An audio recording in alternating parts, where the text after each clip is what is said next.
Welcome to the 4x4 Canada podcast. I'm your host, Wes.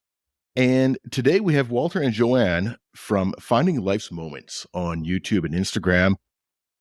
We are without Trisha. Unfortunately, she is working today, but it's okay. We're going to talk Toyotas and we're going to talk about BC. So we're good. Sorry, Trisha, you missed it. It's going to be a fun one.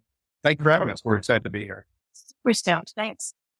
Oh, not a problem. This is going to be a fun one. Like I said, we are talking about Toyota Tacomas, and we're talking about exploring the mountains in BC. We could talk for hours about this, but before we hop into it, I just want to mention, if you haven't heard our episode from last week, go back and check it out. We talked with Trails for Tomorrow, and that is a volunteer organization that works on keeping the trails in Alberta open. And they've gone through a lot of changes recently. They are working very hard with other organizations, even hiking organizations or other motorsports organizations. And they're all working really hard to try and keep these 4x4 trails open in Alberta. There's been a lot of pushback from the environmentalists over the last couple of years. And the Trails for Tomorrow organization is really ramped it up in the last couple of years. And worth going back and checking out that interview from last week, and where we talked about individual memberships. We talked about the cleanups, that they've got some big cleanups planned for this year and other events that they are doing this year, and also how to become involved. Because if you don't become involved in organizations like Trails for Tomorrow or the Four-Wheel Drive Association in BC or the Ontario Federation of Four-Wheel Drive Clubs, and coming out to some of the cleanups and that is a possibility that without your help, these trails are going to get shut down. So go back, check it out if you haven't listened to it. I also want to remind our listeners to, if you enjoy the 4x4 Canada podcast and you get something out of the podcast, to please leave a review either on our website or on your favorite podcast app. And it may or may not help out the algorithm. There is discrepancies on that, but it just makes Trisha and I feel good when we see a good review. If you do get something out of it and you enjoy it, please let us know. So, Walter and Joanne, you guys are empty nesters that love exploring all around British Columbia and in Tacoma. Our listeners can reach you at Finding Life's Moments on both YouTube and Instagram. Correct? And TikTok and Facebook.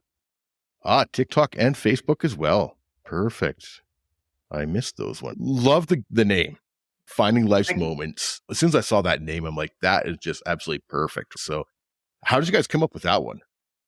Actually, our third, we started off back in the day with hiking, geared towards hiking, and then that stopped. And we actually went with empty nest adventures at one point, but found that to be very saturated and it's hard to find us. So then we switched to Finding Life's Moments over Fire with Me.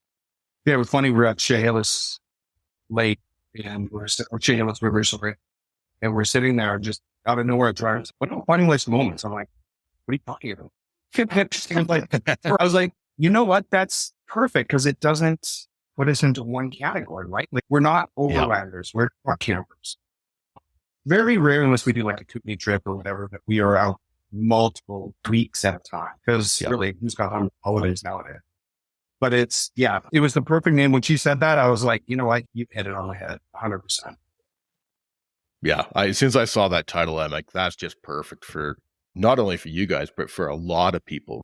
Like you mentioned, your channel is not necessarily an overlanding channel, and it's not a four-wheeling channel. It's about getting out there and enjoying life's moments, whatever it is, whether it be some hiking or four-wheeling, or whether it's just sitting around the fire beside a lake or whatever. It encompasses so many different things, and it leaves you wide open to in the future as well too. But I think that title will resonate with a lot of people. Yeah, I think it's great. And it really resonates back when we actually have people go, hey, we had a life moment.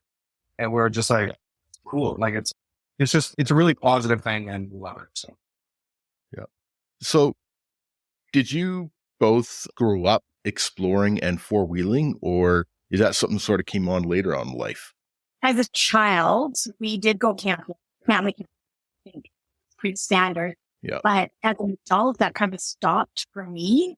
It was when we got together, and now we went from hiking to the truck to exploring more. Just a little backstory. It was 2020 that really pivoted what we were doing. And we noticed that when you have to apply for a pass to go on a mountain, you have to hike. I'm like, are you kidding me? Okay, I'm going to buy something to get me away from this mountain. So that's what we bought. It was just one of those things that was like, when we were up, I think it was Seymour Mountain, and there was a lineup to get to Pump Peak, which is the first peak. And I was like, this is like Everest, where everybody goes up, hey, get our picture and then come back down. And I was like, this is not what we're about. When we used to hike before, we hardly ever see people back there. And we see back there great people, but when there's so many, it's just, as I get older, it's just, because you don't want to line up to see nature. You don't want to get to the top of a mountain and then not be able to take a picture of yourself. Joanne loves selfies. If we couldn't get a picture without someone walking behind us around, like, this is nonsense. This is not why you do that. So we bought the Tacoma, and like, we're going to head out and we're going to start exploring this province we live in. So for our listeners, you guys live in the Lower Mainland, British Columbia. And for our listeners that are out of the province, the Lower Mainland, Vancouver, Burnaby, North Van, etc., Chilliwack, whatever, it's all surrounded by mountains to the north. But you get that population of the Lower Mainland. How many million people are in the Lower Mainland? And, half of them want to go out on the weekend. And we've all seen pictures of everybody trying to ski at Whistler this year, where there's just 500 million people lined up for the ski lift kind of idea. So the mountains do get quite busy around the Lower Mainland of British Columbia. They're the same idea as Banff. Is you go to Banff and you're constantly tripping over people going up the mountain, and that. To some of our listeners that may not be aware of how busy the mountains are getting, especially after COVID or during COVID, it seemed to really increase people getting out and about, and which it's a double-edged sword, right? You'd love to see people get out and explore, but you just don't want to be around them. It just gets too busy. We almost have, and it's been said before, but there's a 3-hour rule for the Lower Mainland. You almost have to go away 3 hours where you can actually find some place where you can actually. The older I get, the less I like people. And I think a lot of us relate to that.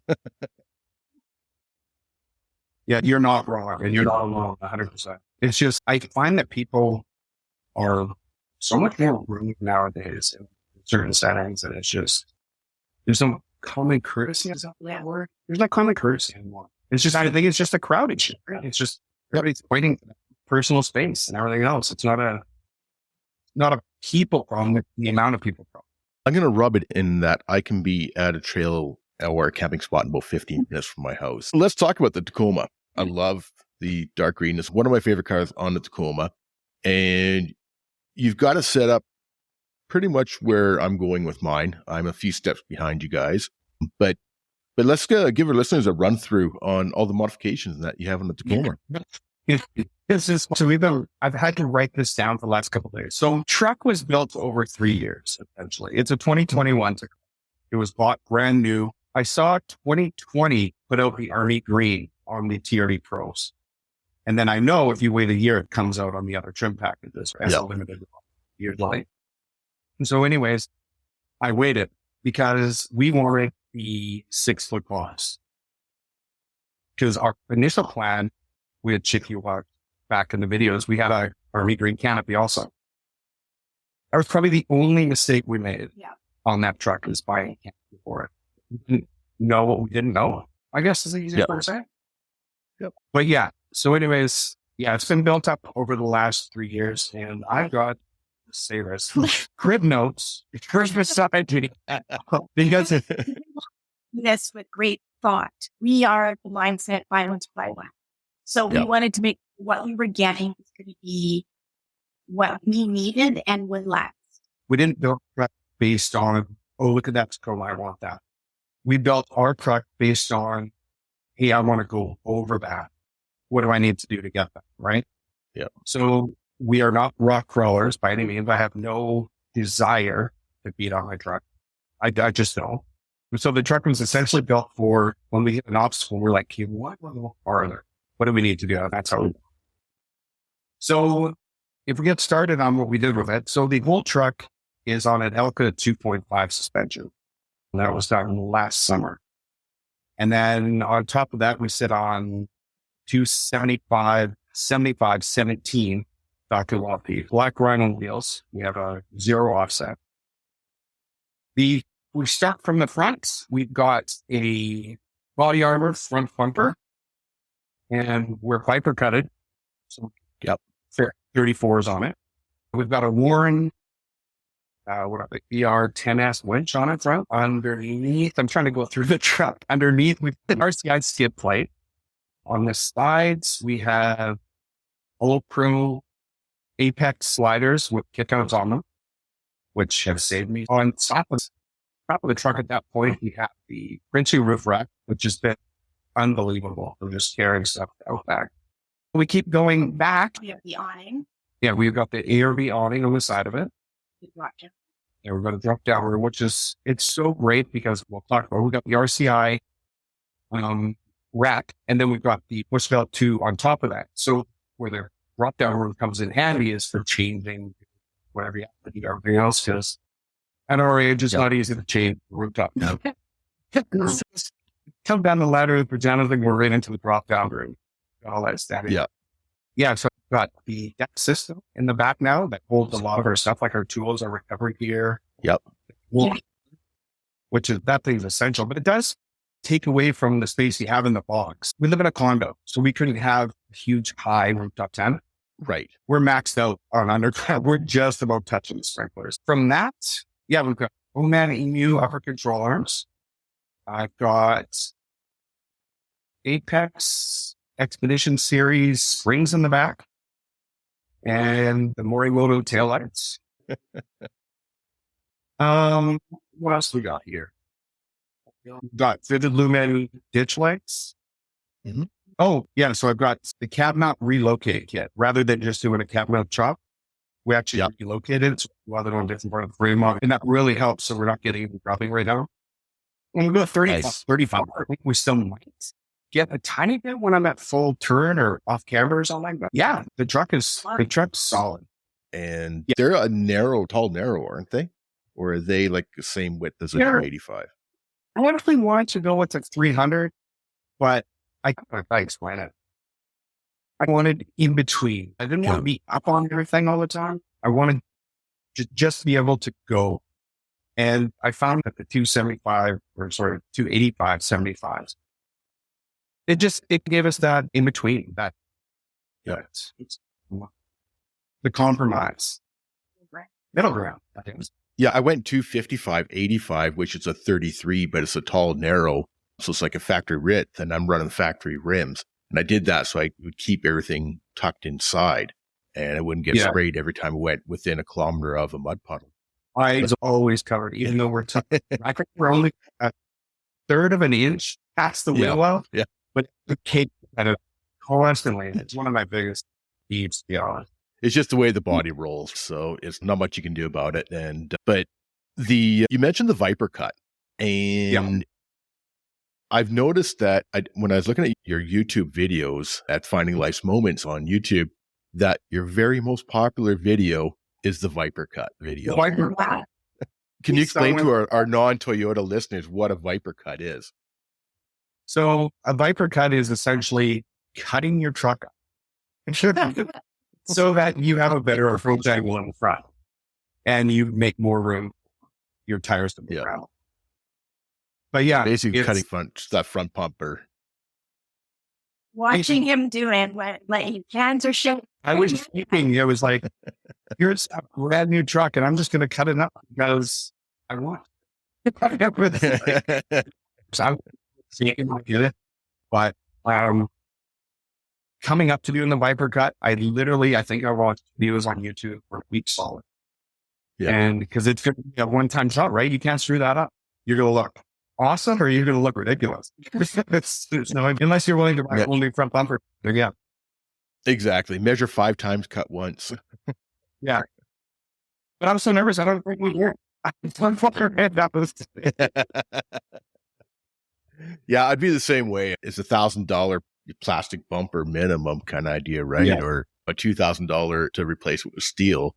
You make one mistake and it's fees. So I hear you on that one. What have you guys done on the rear springs? Have you noticed any sag in the back end? No. So we actually, when we bought the rear springs, it's actually, I think they're 10 pack in there. It's got a lot of support weight, and love to tell you the number right now, but I would have to ask the guys at North Shore, which are stuff. Yeah. But no, so we had to put bump stops in to reduce any chance of sag. Otherwise, if we didn't put the bump stop in, they actually would warranty the springs. Okay. So we did that. We put the bump stop in, and we also did the U-bolt flip. So we had better clearance back there. Yeah, definitely a good idea. I'm running factory springs in the back of mine because I've just gone, when I bought it, it had the Bilstein, so it had 1.5 lift right at the front with Bilstein, so I leveled it out with Bilstein shocks at the back.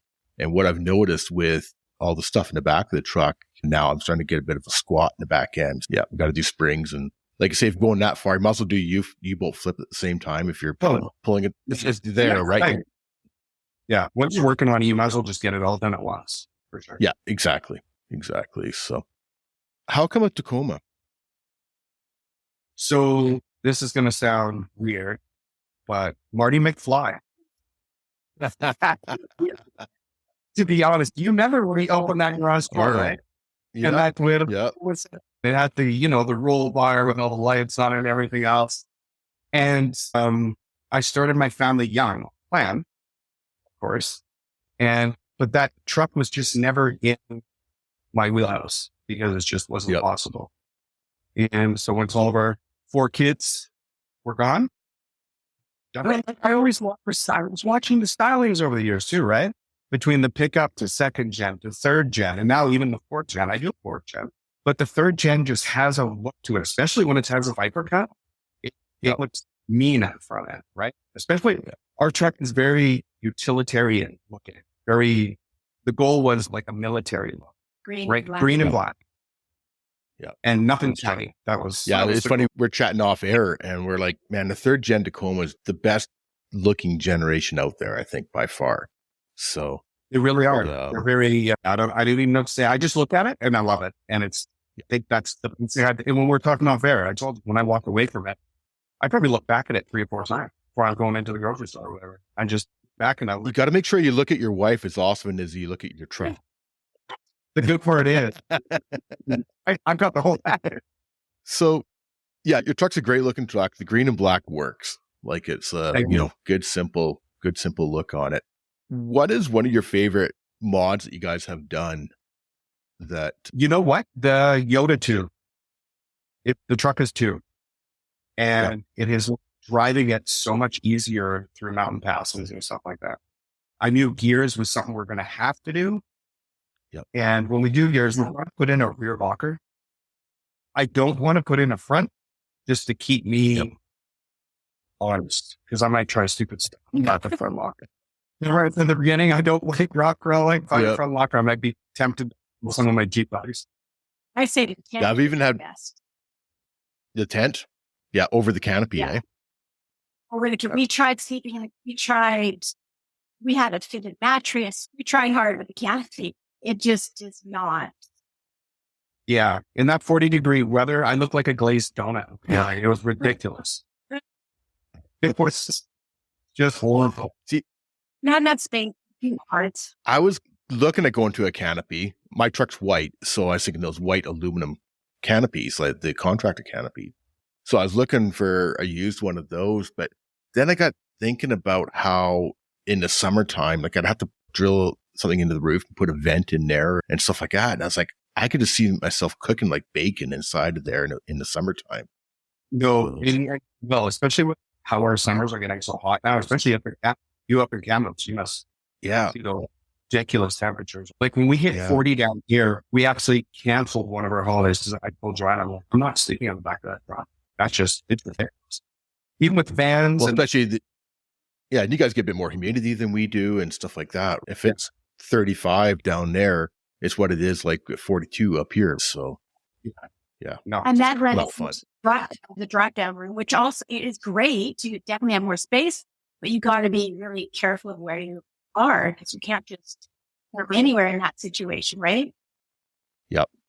Tent. That's one thing with I can get changed and you have to do the skinny, you lie on your back and pull the pants on while you're lying on your back and you're trying to roll over. And it's not bad if there's one person in there, but I don't know if you want to be doing it while there's 2 people. It makes it a little bit more difficult now. So having that area where you can get changed outside is nice. I usually end up getting changed outside, but the neighbors may not like it. But I noticed you guys got the same diesel heater as me, the Viver diesel heater.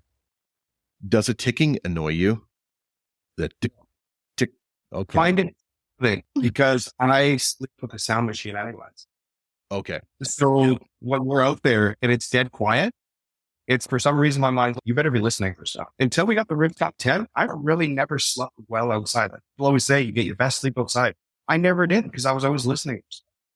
Right. And wherever you go, there's going to be mice and this and that, but you hear them ramming their little heads against the tape. So the ticking and then the warn, yeah, it put me in a place where I'm like, I'm finally having great sleep someday. Yeah. Yeah. I've actually had worse sleeps with the diesel heater. So that's something I got to investigate. I know a lot of guys you change a fuel pump, I believe is what I've been seeing on all the YouTube channels. Yeah, right. And helps and a little bit of insulation and get rid of that tick noise because it just it drives me crazy. So for some reason, I don't want to Yeah. So how come you guys started the YouTube channel? We're going to lump this one. Our kids, because our kids refuse to do anything with us anymore because we're old and I'm cool.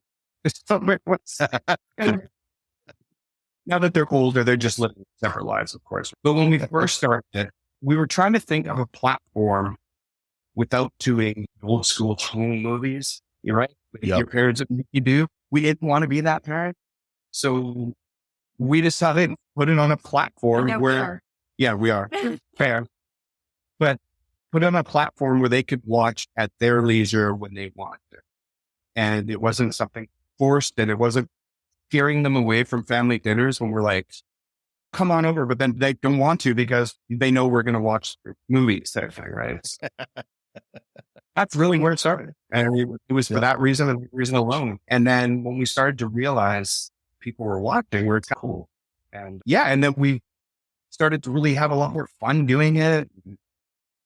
Learned, it's funny because we go back to some of our beginning videos and I look at them and I'm like, oh my God, how did we even put that on you? But it's all part of learning.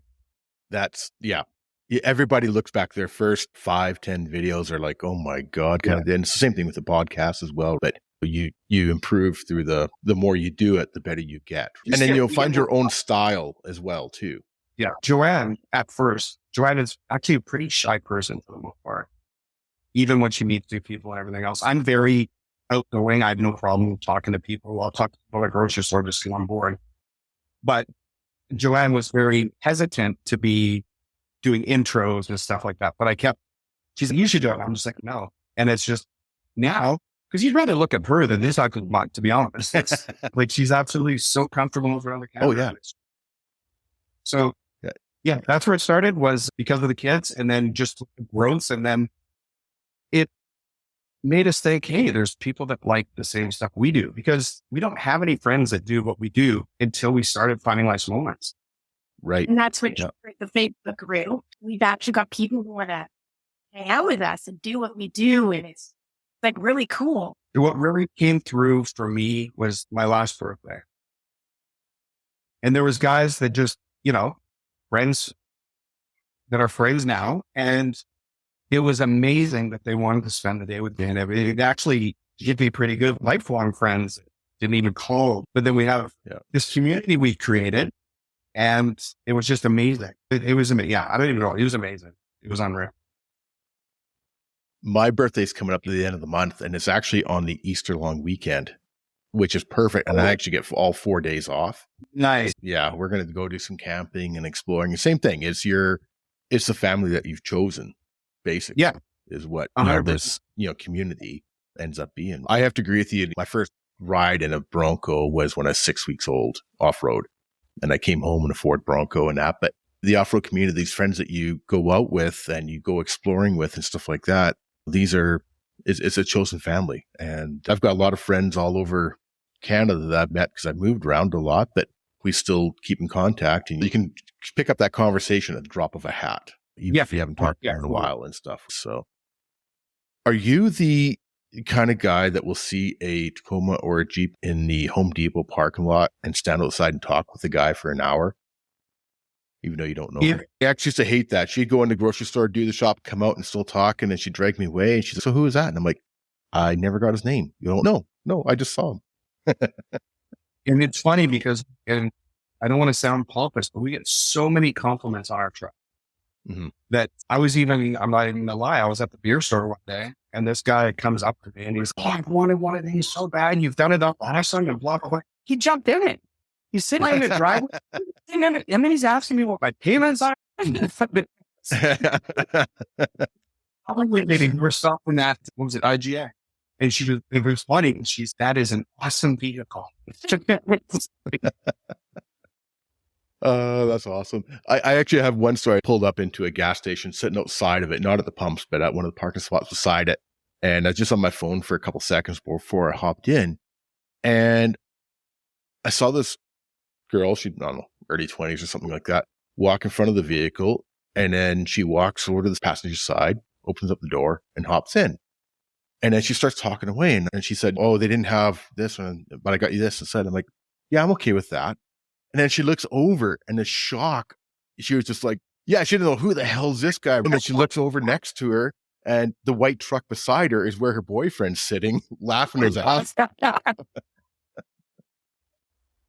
Oh, she was so embarrassed. And so just the look of shock was just priceless. One of the cool things I've had happen to me is so I know from you said in the past that when you were growing up, you get pictures of Broncos and four-wheelers and monster trucks. We all had Samantha Fox and everything else on that.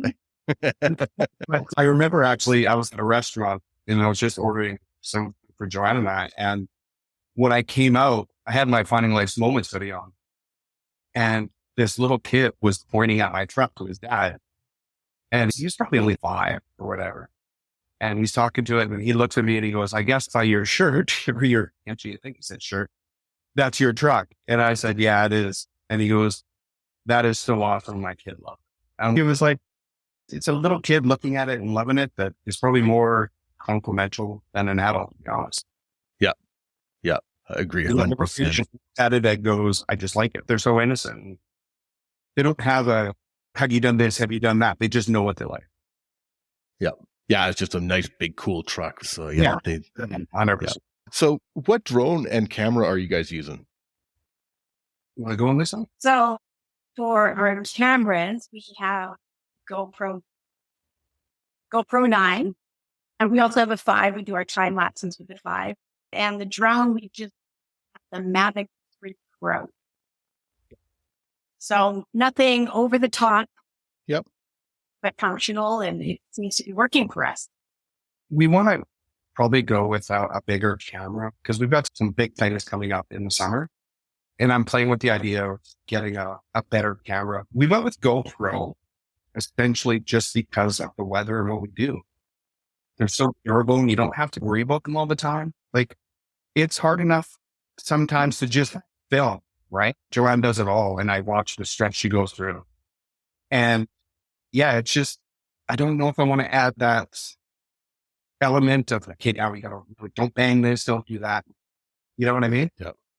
So that's why we went with GoPro. As far as the DJI, why we went with the 3 is because the 4 came out 2 weeks later. But yeah, it's all been working for us. We're not pros. We're just, we just want people to see what we do and enjoy what we do. And it's surprising how many YouTubers are actually using their phone camera. Colin Overland. He uses his phone and that's his camera and he's got some great videos. You guys are a perfect example where you don't need to spend a ton of money to get good product, right? So, and good quality content. So, well, I appreciate you saying that about actually. We're always hear someone like you say that it means a lot. Thank you. Yeah. No, you guys got some really neat videos and you've been really regular lately. And to notice you guys are putting out a video almost every week or every second week, which is hard to do because you've got full-time jobs and as well as getting out there and exploring and doing the editing and all that. Who does the editing? Mostly Walter, but I am there. I don't say 70-30. I would say, 70-30 split. But yeah, I'm always there, but he's the pro. I'm not a pro. It's funny because I always I don't know, how do you say it? I have a vision when I know we did this, so I want to portray it in a certain way. And I don't think that we did that at the beginning, which is why I look back now and go, don't suck. But now we can actually, for example, the one that came out this morning, it was a friend's first time driving her Jeep on a trail like we did. And it was just amazing to watch. And I wanted to portray, look what she's doing, celebrate what she's doing. And it was amazing. Nikki did an amazing job on that trip. I was like, wow. So I notice you guys quite often end up at a lake or a river and just have a fire and hang out and have lunch or whatever it is. And that's great to see. There's a lot of channels out there where it's all about getting the great drone shots, or it's all about getting the views or the different things. But you guys, your channel portrays as just regular people going out and enjoying life's moments, right? Or finding life's moments. And that's why your title is just so perfect for you guys. One of our most amazing compliments we ever got, someone telling us how real and honest he is. That's exactly what I've noticed as well, too, is that you're just regular people going out and enjoying life, and just a lot of people across this, great country are, right? So I think it's quite relatable on a number of levels, right? We hope that people can, not everybody can get out all the time. And like us, we can't get out all the time. It might be nice for someone to be able to just say, hey, they just went down this road, a couple little obstacles, and they're just having a fire by the beach. And it's just so simple that it doesn't have to be anything more than that. Yeah. And there's lots of times where life gets busy and you can only pop out for a few hours and just do that. So definitely relatable for a lot of people, I think. So I like that. That's what we were going for once we started to realize that even though we set up this for the kids, that they still don't watch. I know we're still under 500 for subs, but you put those people in a room, and to us, that's huge, because so it's like you put 490 people are watching what you do. To us, that's amazing. I'm going to throw it out there that everybody listening needs to go to Findings Life Moments on YouTube and subscribe and get up over the 500 for sure. Our 4 listeners should do this, but it's just nice to see there's so many different YouTube channels in BC.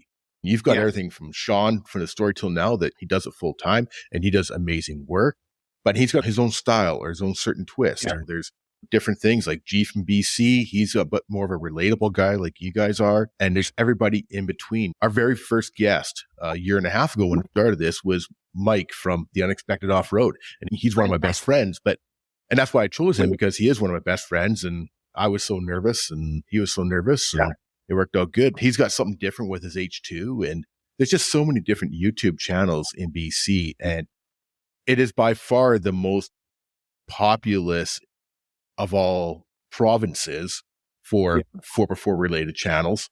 But that's just because BC is so beautiful. So having said that, where is somewhere where you'd love to go and explore in Canada? It's funny, we talked about this question. And I hate to say that we really don't want to go much past the Rockies. Like I said, we're going to do some stuff in the Kootenays this year. We have in the past, but now we're going to get into some cool stuff. But is it Mike in Alberta who does, I can't remember his name fully. No. He's got a Jeep now. He used to have a Tacoma, but he did the Rady Creek video with Sean, if you remember that. Okay. But he's done some amazing stuff right in that boundary area, I guess, and more. So I would really like to check that stuff out. It's beautiful in that area. It's like second to none in that whole Banff, Canmore. Just amazing when you drive through it. It's not. So obviously, Southern Saskatchewan's not on your hit list. No. A little bit too flat. I do love all of Canada. I've been through most of it other than up north, and we are very lucky where we live. But we're lucky right across country. You take a look at the East Coast, is absolutely beautiful. And that's somewhere I would like to spend some time, is on the East Coast. And just because it is outside the country, but it's equally as beautiful as, say, Vancouver Island. So yeah, it's just as beautiful on the East Coast as it is on the West Coast, but there's something about the mountains, right? So something that just keeps drawing you back. Yeah, it's funny you say that because Joanne and I both wanted to visit the East Coast. It's horrible. It's so expensive for us to travel within our own country. We've made it to Montreal. Actually, I love Montreal. It's just an amazing time. But yeah, I would have to agree with you. That totally didn't even pop in my head because it's just like on the back burner. But yeah, the East Coast would be And north. Yeah. Cool. I don't like the cold. Tuktoyaktuk would be cool, or even northern BC, but their bugs, like northern BC, their bugs will take a small dog, right? Carry off small dogs. Like they're just incredible. But yeah, northern BC is another one for me just to go check it out because it can be quite beautiful as well too. But yeah, we're just so lucky in Canada. I would say the Yukon would be out of your favorite stuff over here. The Yukon would be pretty amazing to see. It just seems to be so far away. That's half the problem. Like, I think it was Sean that mentioned it. He can drive to Moab for almost the same amount of time it takes to drive to northern BC. 100%. Right? That's how big this province is. So and let's face it, gas prices are not helping us do what we do by any means. Yep. It's just getting ridiculous. That's why a lot of people are sticking around local. So for sure. Yeah. For sure. It was funny. So I asked Clint from Dirt Garage what he would like to explore in Canada. And I'm not leaving my hometown, dude. But he says they want to come here. He's like, why would I want to go anywhere else? There. We absolutely love that guy. He's amazing. Oh, he's great. Great guy. So I love his new truck on 40s. Oh, isn't that sick? Yeah. No, he's done an amazing job with that thing. Yeah, I'm mechanically inclined, but I'm not to that level. And to watch him, I'm just amazed. Like he's just amazing at what he does, I guess, is what I'm trying to say. And he's a regular guy. That's the thing too that I really love about his channel is that he's just a regular guy working on his trucks. And there's other channels that are just as popular as his. They're quite polished, or the guys have beautiful shops. Dirt Garage. He's got a dirt floor in his garage. Like it's one of our only really interaction with him is that we noticed someone had a bunch of stickers on their vehicle, but it was the Story Till Now, it was Dirt Garage, it was Overland, and our sticker. And I was like, I'm so honored to be in that circle. Like it was amazing. That's awesome. So speaking of which, you guys have stickers, you guys got shirts, you guys are wearing your shirts right now. Where can our listeners find your merchandise? That's Joanne. So currently, it'd be on Facebook. It would just be through Facebook. Okay. Yeah. On our group page. We don't have a shop or anything like that. I'm not technically inclined, but yeah, I wanted to find it, Facebook for sure. Or you could message on Instagram. You guys have some really good shirts. I have seen them. I think it was probably Instagram where I saw something, but you guys have some really neat looking shirts. So definitely want to give a shout out to that for our Toyota people and even non-Toyota people. You got a couple ones that aren't Toyota centered. We have so stuff like that. Yeah, exactly. So equal opportunity. Yeah, so definitely check it out. And again, Finding Life's Moments on Instagram, Facebook, and YouTube. It's real people doing real shit, basically. So what is it that draws you guys to the outdoors? Why aren't you guys sitting at home playing video games? Or you're old like me, so you may not be into that, but what is it that draws you guys back out into the outdoors? We suck at video games. But no, it's Joanne says it perfectly every time we go. It's nature's therapy is what it is. It's writing down all that shit that's in your head all week and sitting, like you said, by that campfire. Like everybody that's sat by a campfire knows you can just sit around with a group of friends. You don't have to say anything, but it says everything when you're just watching that fire. Yeah. And for us, that's one of the biggest things. And then you throw a lunch in there and some laughs and a beer here and there. And it's what more do you want really in life nowadays? Because that's going back to basics and making it simple. And it's keeping contact with the people, like you said, the family you choose. That's what gets us done. Peace, tranquility. Yeah. Yep. It's funny how you can sit around a fire and not speak a word, but you don't have to. No, exactly. or the same thing. And no one feels like they're there by themselves. Do you know what I mean? It's like you had a without having a conversation. Yeah, exactly. So someone will say, "Oh, you remember that time?" And then there comes the laughs, right? So you mentioned having a beer around the fire. What do you guys enjoy when you're sitting around the campfire? It varies, actually. It's depending on the length of the trip and how much effort we want to put into it. And don't forget, we're driving, so we're not going crazy, right? Right. Yeah. Like we have our oven, which we love to use when we're camping. But for a day trip, it could be as easy as picking up a sandwich or doing hot dogs and a beer or something. It's just so simple. I think the best part about getting in nature is it doesn't have to be complicated anymore. It's just down to the bare essentials again.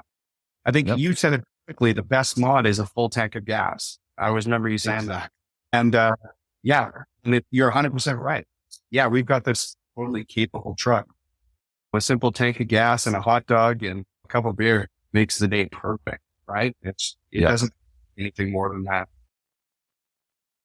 Yeah, it's just about out there with friends or even by yourself. There's lots of times I'll go for a drive by myself and I'll go for a kayak or I'll have quick fire or whatever. And like I say, that is where I have some of my best conversations I've ever had with my dad, who passed away 7 years ago.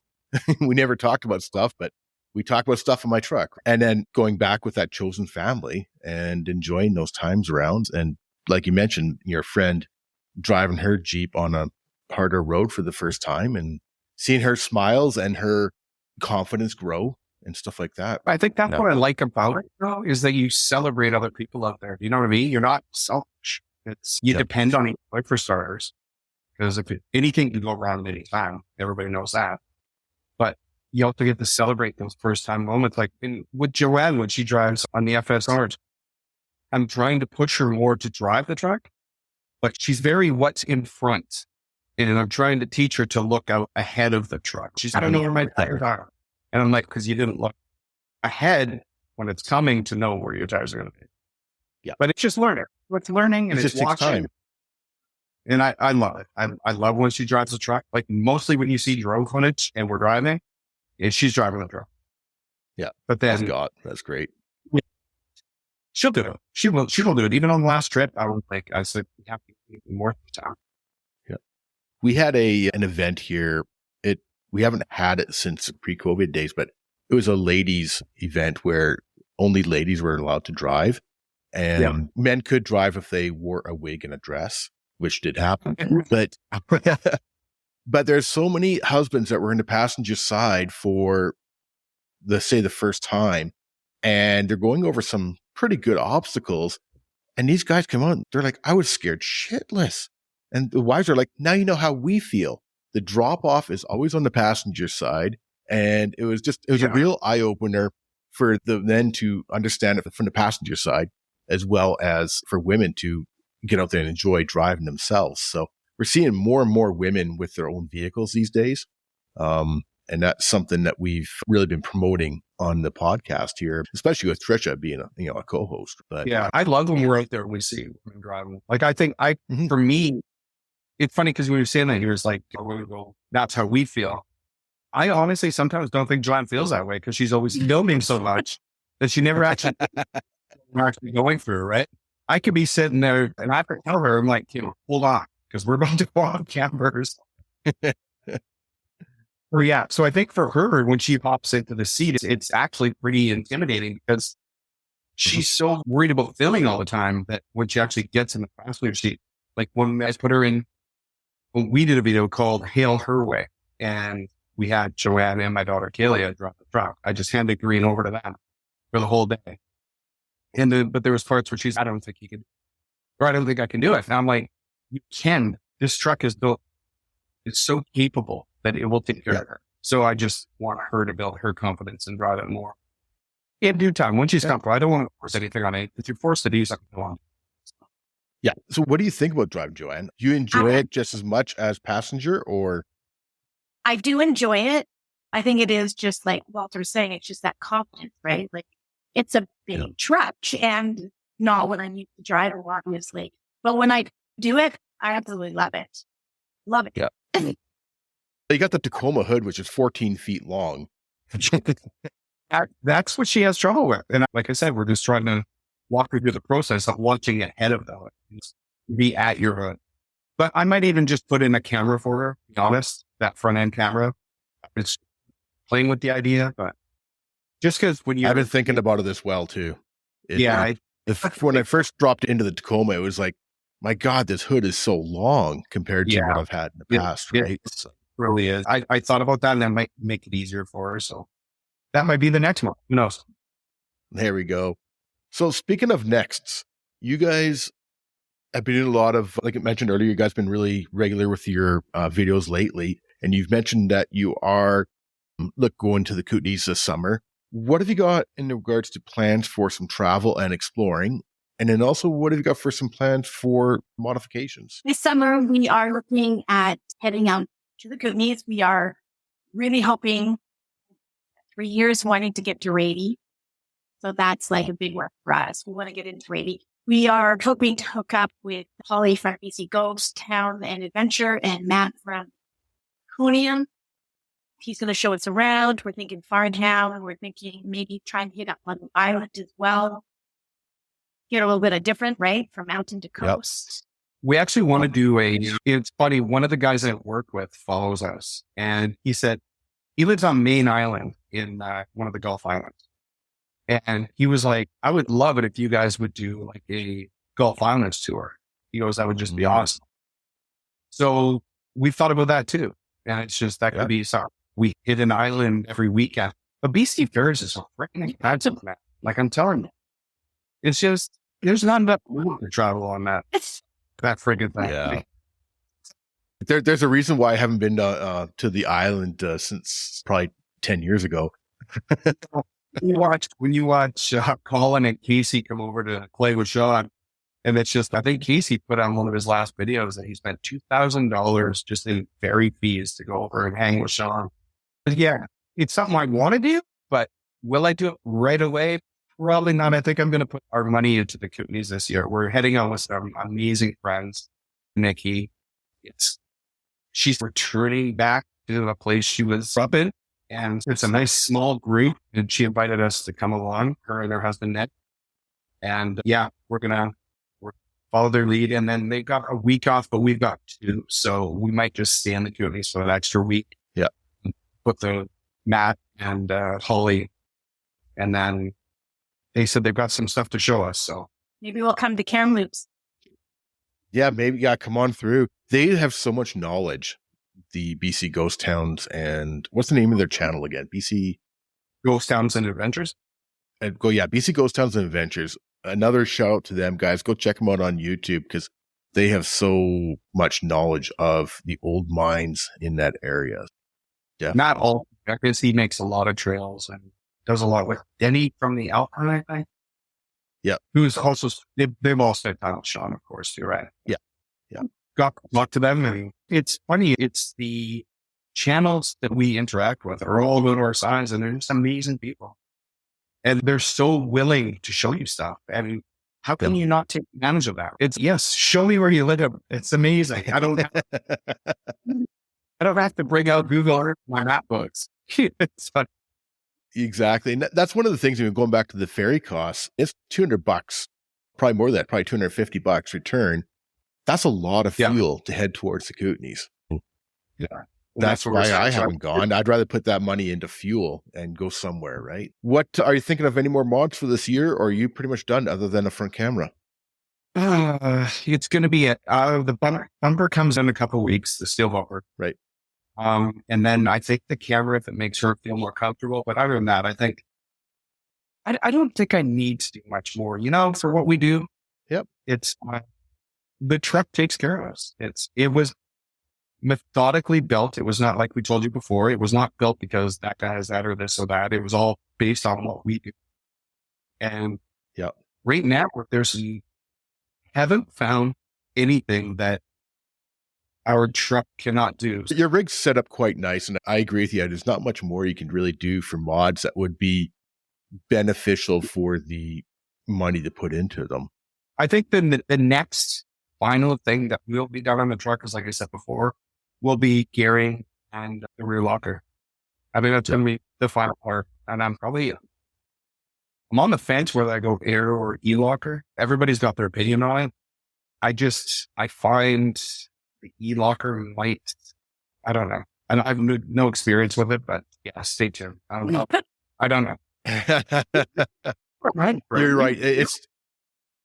Everybody's got their own opinion on it for sure. I worked in the off-road industry for 20 years, but that was before or just around when e-lockers were coming out from the aftermarket side of things.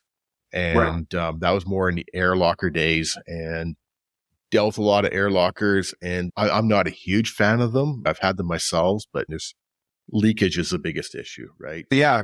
Billy Clinton has been having a lot of trouble with his front locker because of leaks and stuff like that. So that's making me like, that guy knows, right? So do we just go the e-locker route, or like I don't know because I have no experience, but I'll always find out for sure.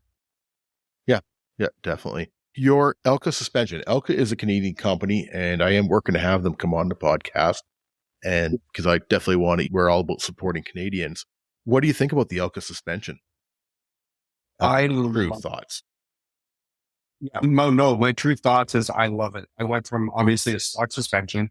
There were so many people that told me what I needed, but it wasn't until I actually thought about what we want to do. Everybody's, you need reservoirs, you need this and that. And then my buddy Tyler at North Shore Off-Road, you're not in a fall hard race. You don't need reservoirs. He goes, that's for cooling the oil. You're not doing anything. You need that oil so cold. Tyler's been amazing. He's been such an awesome wealth of knowledge and support. Can't say enough about Tyler at North Shore. If there's something I want, he's actually refused to sell it to me. He goes because and but that's the kind of person you want, right? Yeah, but $3,000 to set for me to spend money on that. Don't need this, but it's so funny because shit on my order. So one day, the vent stiffeners. He goes, one of my buddies, Brian, he went and got one. He's got that blue Tacoma that you see all the time. Yep. And he went in for bed stiffeners because he's putting a rooftop tent on. And he goes, Walter, I put those on your order too, just because you should probably have them. And I was like, Jesus Christ. Having said that for yourself, with that box, you need that. If you're going to put any weight up top, you have to have those bed stiffeners on there because of the composite bar. And we have another friend in our group who has not had the bed stiffeners. And then he's actually got a huge gap with his canopy and stuff on. He's actually having an issue with. So bed stiffeners, that's what I mean. He takes care of us. He was just like, even though it was, prove it, just sold to me. We do now. Yeah. So we have that. For you, they're incredible. So there you go. Shout out for Tyler from North Shore Off-Road in North Van. And North Shore Off-Road's been around for years. Is he a Surrey branch or is he North Shore? Yeah, or is he Van? So North Shore Off-Road's been around for years. I believe in the early 80s. Glenn opened it, and it's been a staple in the 4x4 community in BC for 30 years, right? So I've done a bit of work with them when I was down at the coast and stuff like that. And I actually worked for them for a time as well. And they've been around for years. And that's the reason why they're around for years, is because they do the quality workmanship and stuff like that. There's been a lot of companies come and go, but North Shore Off-Road's been around for a long time. So they've gone through some ownership changes over the years, but they're still here. So it's funny to use. Yeah, there's definitely mixed opinions, but I've had nothing but great success with it. Yep. So yep. It's, I think it's my thing is, I remember I rolled in there and the truck was a baby. It was like brand new. And wheel space? Yeah. Was the very first thing we ever bought. And it was just to push it out so I couldn't get any rubbing because I bought the two, what were they? I don't know. They were small tires, but they were still rubbing. And I was from there. And then they'd watch this truck grow and they actually come out now and they're like, this is probably one of our nicest built. Yeah. There's being in the retail, you're never going to please everybody. And there may be some people have had not great experiences, but like I say, they've been around for 30 plus years. So that's about all you can really say on it. So. They made a sticker to custom match our truck so we could have the North Shore sticker on there. Because when I took the canopy top I'm like, I'm not putting it on my truck because it doesn't match. So they actually created, you know how they have the North Shore sticker room, North Shore off-road. They actually made one custom for us. Malcolm did it actually. And he was all proud of himself. And Tyler was like, I don't know why he's doing this, but whatever. Yeah. It's pretty impressive. Malcolm's been around forever too. He's another guy that tons of experience. Malcolm Sinclair works at North Shore Off-Road, but he's been doing this for 20 years probably himself. It was funny. We should probably mention that Malcolm started the group years ago, a Facebook group called BC Toyota. And that's another great wealth of knowledge on that group. After you go to Facebook and Finding Life's Moments, check out BC Toyota 4-wheel drive. The last question we ask every guest is, what Canadian would you like to listen to on the 4x4 Canada podcast? So, again, we talked about podcast. We know what you're going to ask, right? There is so many cool people that are around our size that have great content. But going with the fact, and actually it was you that helped me make this decision. When you said it's so expensive to get to the island, if you want to see the island, there's an awesome YouTube channel called Backroad Journals. And Michelle and Holger. And it's not extreme stuff, but they show you the beauty of the island. And they have been to some pretty cool places and have offered us a free pass. Well, when we show up, they'll show us all these amazing places. There's one I've not heard about yet. So, yeah. Michelle and Holger are pretty awesome people. They're very, again, down to earth. That just things don't work out, so they try plan B and this and that. It's not big chance, but I would say, check out Backroad Journals. And super cool people. And like you said, if you can't afford to go to the island, they will show you the island. So I had no idea who we were going to say, but when you said the ferry's so expensive, and you're not wrong at all. So I would check them out. That's a great choice. Like I mentioned, I haven't heard of them before, so I'm going to have to check them out myself. But that's one of the reasons why we ask that question, is because there's so many people that I might not know, or Trisha might not know. And there's just so much. Yeah, there's just so many people out there, right? So Backroad Journals on YouTube. I'll have to check that out for sure. Definitely. I think you'll enjoy it there. Yeah. What about you, Joanne? Have you got another suggestion as well? Oh, dear. It's just such a huge, we met so many people. It's insane how many people we. It's a tough one. You had a few. We had a few, and now you're growing down. All gone. We're a lot of really newbie type people in the Okanagan. They just recently started. True North Okanagan. Yes. Have you seen them? They got a white Jeep, and they're not far away from me. They're only an hour or so away from me. So, and if we're talking just Instagram and you're looking for a female, we've got Off-Road Girl, Kim from Off-Road Girl. There's so many. Yeah, we could go on for days. Yeah, I think many great people. And I love the fact that there's so many around, like you mentioned earlier, so many around the same size as your channel. But I'll be honest with you, a lot of times I prefer watching your channel and others that are the same size as yours versus, say, watching Sean or some of the bigger channels, because it is more realistic. Not realistic. That's not the right word. And that is not fair to Sean, but no, because everything he does is real. But he's got beautiful cinematography and his videos are absolutely incredible. But sometimes it's just nice to watch people that are more relatable to myself. So where I've got a semi-stock truck that I can take out. Yeah, we've heard that before. And it's actually a huge compliment. Not stick with him, Sean. He is amazing. We've met Sean. He had that lunch at you chance to chat with him and his wife and see his beautiful daughter. But the average person, I don't think, can drop everything and go to Moab. Yeah. So you said it's just a relatable thing. I watch Sean every Monday. I do. Yep.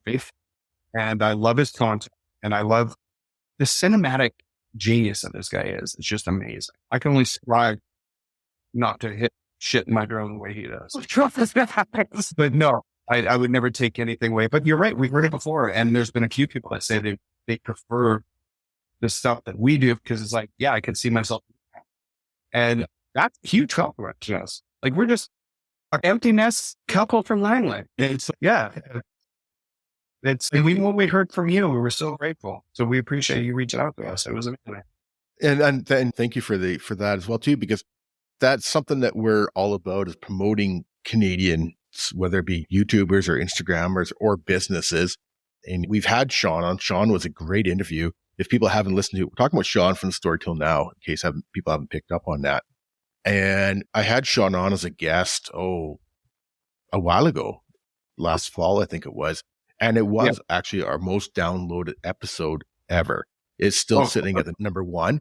And Sean and I had a great conversation. And Sean, I enjoy chatting with Sean. He's a really nice guy, and he's not pompous YouTuber like might be, right? He's a real person, but it's, just something to be said about something being more relatable, channels your size, whether you're talking about yourself or say G from BC or Mike from the Unexpected. We got to figure out what we're doing for our 100th episode. We're getting close, guys. I think you guys are going to be number 87. I believe it's going to be what you guys are. Trisha and I were talking about it the other day. And we're like, what are we going to do for episode 100? And one of our thoughts is to bring Mike from the Unexpected Off-Road back because he was the very first guest on the podcast. So that's one of our thoughts. We haven't fully decided yet, but we're getting super excited about episode 100. That's a big milestone for us. So that's awesome. I'm so happy for you guys. And if anybody is listening and has some ideas on what to do for episode 100, let us know, because right now we have no idea. We just want to know that we got to do something. I'd say you get Mike back. He's always. Yeah. So it was funny. He actually just texted me while we're talking here today. Tell him it's a small world. There we go. Awesome. Once again, we are chatting with Walter and Joanne from Finding Life's Moments. You can check them out on YouTube, Instagram, Facebook, TikTok. I think that's all there is. MySpace, and really want to thank you guys for coming on tonight. Like you said, we could sit here chatting forever, but we do have to wrap it up at some point, unfortunately. But I do appreciate you guys coming on board today. It's been fun. Thanks so much for having us. And remember, next time you guys are coming up through the Camels area, let me know, because there's lots of good areas up here to explore too. Beautiful area up here. We can do lots of exploring. But yes, once again, thanks for coming on, Walter and Joanne from Finding Life's Moments. Thank you so much for having us. Appreciate it. It was a lot of fun. Thanks.